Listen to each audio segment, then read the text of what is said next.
नमस्कार। आज हम बात करेंगे भू आधार परियोजना के बारे में भारत सरकार की, जिसके तहत क्या किया जा रहा है कि जितना भी भूभाग है मतलब भारत का जितना भी धरती है और वो किसी न किसी के नाम पे ही होगी, तो उन सारों का एयर सर्वे किया जा रहा है। एयर सर्वे आप ड्रोन से भी कर सकते हैं, मतलब हेलीकॉप्टर से भी, जो भी मशीनरी है वो सारा चीज़ यूटिलाइज करके, और उसके बाद आपको एक आधार कार्ड की तरह जो हमको मतलब आपको हमको जो यूनिक आइडेंटिफिकेशन नंबर जो मिलता है, उसी तरह का यूएल पिन नाम से आपके जमीन के लिए एक आधार कार्ड मिलेगा, जो कितने अक्षर का होगा? 14 डिजिट का होगा। कितने डिजिट होंगे उसमें? 14 डिजिट होंगे। 14 डिजिट होंगे और ये अल्फा न्यूमेरिक होंगे, मतलब कुछ आपके शब्द होंगे और कुछ नंबर होंगे। तो इस तरह से करके ये 14 डिजिट का एक नंबर होगा यूनिक, जिसमें सबसे इसमें खास बात यह है कि इसमें लेटीट्यूड और लॉन्गिट्यूड का कोऑर्डिनेट्स दिया जा रहा है, मतलब देशांतर रेखा और आकांक्षीय रेखा। आकांक्ष का आपको कोऑर्डिनेट दिया जाएगा। अब कोऑर्डिनेट का मतलब आप नहीं समझ रहे हो। कोऑर्डिनेट ये होता है ना, आपने आर्मी वगैरह और जो भी ऐसा आर्मी या मिलिट्री टाइप की मूवी में आपने देखा होगा कि आप हमको कोऑर्डिनेट भेजो, हम री इन्फोर्समेंट भेजते हैं आपको, मतलब आप इस एरिया का कोऑर्डिनेट बता दो तो हम एग्जैक्ट लोकेशन पर आपको पकड़ लेंगे, जिसको हम आज के डेट में किस नाम से जानते हैं? जीपीएस के नाम के जानते हैं। देखिए, ये आपकी ऐसी पृथ्वी है जो ऊपर से नीचे मतलब दक्षिण से उत्तर या उत्तर दक्षिण जो रेखाएं चलती हैं, इनको हम बोलते हैं देशांतर रेखाएं। क्या बोलते हैं? देशांतर। और अंग्रेजी में क्या बोलते हैं? लॉन्गिट्यूड। अंग्रेजी में क्या बोलते हैं? लॉन्गिट्यूड। और जो पूरब से पश्चिम चलती हैं उनको हम बोलते हैं आकांक्ष रेखाएं। और इनको अंग्रेजी में क्या बोलते हैं? लेटीट्यूड। तो ऐसे पूरब पश्चिम जो चल रही है वो क्या है? लेटीट्यूड। ऊपर नीचे लॉन्गिट्यूड, मतलब लेटा हुआ है तो लेटीट्यूड, और ऊपर वाला लॉन्गिट्यूड। इन दोनों से ऐसा ग्रिड पैटर्न बनता है, जिसका अगर हम इसका एड्रेस बता दें और इसका एड्रेस बता दें तो ये दोनों इस कॉर्नर पे मतलब एक दूसरे को काट रही हैं, मतलब इंटरसेक्ट कर रही हैं, तो इस कोऑर्डिनेट को बता देंगे तो इस जमीन का आपको पता चल जाएगा। तो ये आपके यूएल पिन में अवेलेबल होगा, और इसी से आपका आज के डेट में जो आप मोबाइल पे मैप देख लेते हो, किसी भी जगह का रास्ता देख लेते हो, उसको हम क्या बोलते हैं? जीपीएस, ग्लोबल पोजिशनिंग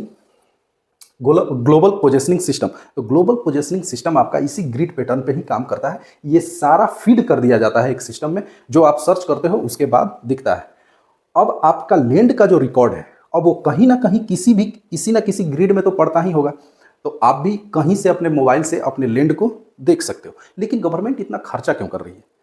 क्या मतलब इससे फायदा क्या होगा? लेटीट्यूड वगैरह ग्लोबल पोजिशनिंग सिस्टम से जोड़ देना एक लैंड को, तो इसके बहुत सारे फायदे हैं। जब हमारी मतलब देश आज़ाद हुआ था, तो जो सबसे बड़ा झमेला था हमारे पास, मतलब हमारे जो नेतागण थे या जो उस समय की सरकार थी, उसके पास सबसे बड़ा जो झमेला था ना, वो लैंड का था। और कहीं ना कहीं हमारी सरकार लैंड को डिस्ट्रीब्यूट और रीऑर्गेनाइज करने में कहीं ना कहीं चूक कर गई, किसी किसी एरिया में हुआ।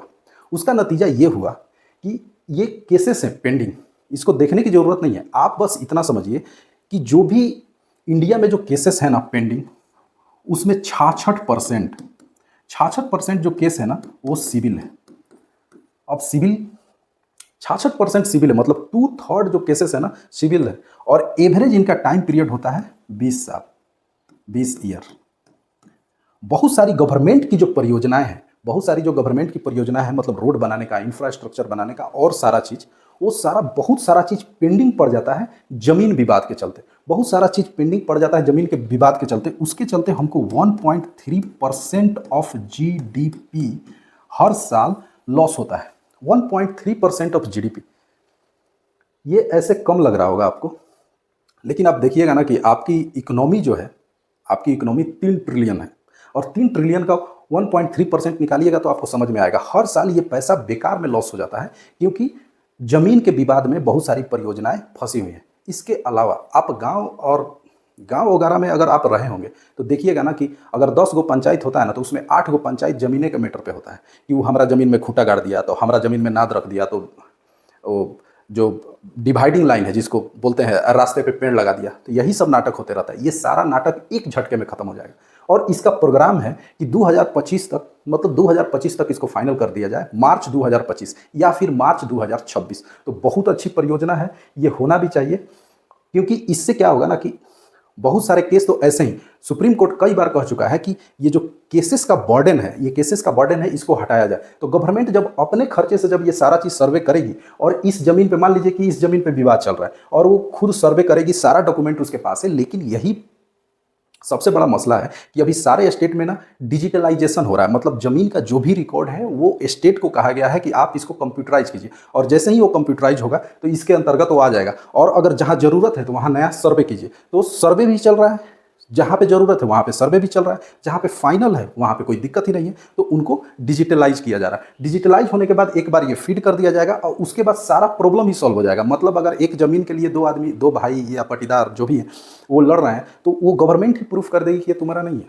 ये तो इसका है, तो बात वहीं से खत्म हो जाएगी। तो सोचिए, मतलब एक पंथ दो ही काज, कहा जाता है ना कि जैसे ही ये मैटर सॉल्व होगा तो हमारी जो न्यायपालिका है, जो केस के बर्डन से दबी हुई है, वो भी सॉल्व हो जाएगा। मतलब आपका कर्जा है 100 हो और उसमें 66 रुपया एक ही स्ट्रोक में खत्म हो जाए, तो बाकी को तो संभाल ही लेगा ना आदमी। मतलब एक्साइटमेंट में संभाल लेगा कि छोड़ो रे, आज 34% को आज हम ही निपटा देंगे।